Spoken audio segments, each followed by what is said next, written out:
মাঝখানে বেশ কিছু রিভিউ আপনারা দেখছিলেন, শেয়ার করছিলেন, দর্শকদের চোখের পানি থেকে শুরু করে এগুলো আপনাদের টাচ করেছে। আজ কিন্তু বেটারনিটির মানুষ দেখলো, শোবিজের মানুষ দেখলো, সহকর্মীরা দেখলো, সেই জায়গায় কেমন ছিল আজকের এক্সপিরিয়েন্স এবং তাদের ফিডব্যাক আপনার সিগন্যাল? প্রথমে আমি ধন্যবাদ জানাবো আমার সব সময়ের মতো এই কাছের মানুষগুলো আপনাদেরকে, ভাইয়া সাংবাদিক ভাই বোনেরা, আপনারাই সবার আগে বলে না যে মুখে মুখে যে প্রচারটা হচ্ছে দর্শকদের মাধ্যমে আমাদের এই ভালোবাসার সিনেমা জঙ্গলি নিয়ে, এটা কিন্তু আপনারা প্রচার করছেন প্রতিনিয়ত, এবং এটা সোশ্যাল মিডিয়া হোক, প্রিন্ট মিডিয়া হোক, সবভাবে।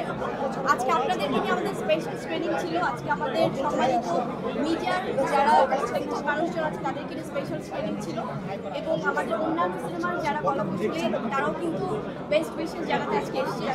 সবার প্রতি অনেক অনেক কৃতজ্ঞতা, অনেক ভালোবাসা। জঙ্গলি নিয়ে আমরা অনেকদিন কাজ করেছি, প্রচার করেছি, বাট আজকে এমন একটা মুহূর্ত যেটা কিনা আসলে শুধুমাত্র উপভোগ করছি। জঙ্গলি এখন আর সিনেমার মধ্যে সীমাবদ্ধ নেই, এটা এখন মানুষের একটা ইমোশনের নাম হয়ে গেছে। সো যার জন্য এখন সবাই সব জায়গা থেকে জঙ্গলি সিনেমাকে দেখছে, ভীষণ ভালো লাগছে। এবং কালকে আগামীকাল শুভ নববর্ষ, পয়লা বৈশাখ। তো পয়লা বৈশাখে আমার মনে আনন্দটা আরও দ্বিগুণ তিনগুণ বাড়িয়ে দিয়েছে আজকে আমাদের এই জঙ্গলি সুন্দর আয়োজন।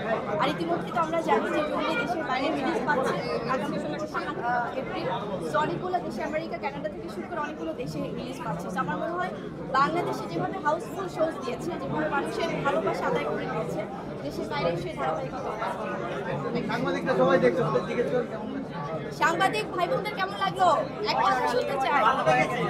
Thank you so much. এই যে আমার ভাই বোনেদের চোখের পানি, মানে এটা আসলে আমাদের শিল্পী হিসেবে থেকে বড় পাওয়ার কিছু নেই ভাইয়া। Thank you, very special thanks to all of you. Thank you so much. ভাই একটু আসবেন, সাথে প্রডিউসার থাকে ভালো হয়, মানে এই আমাদের ভাইয়া থাকে ভালো হয়।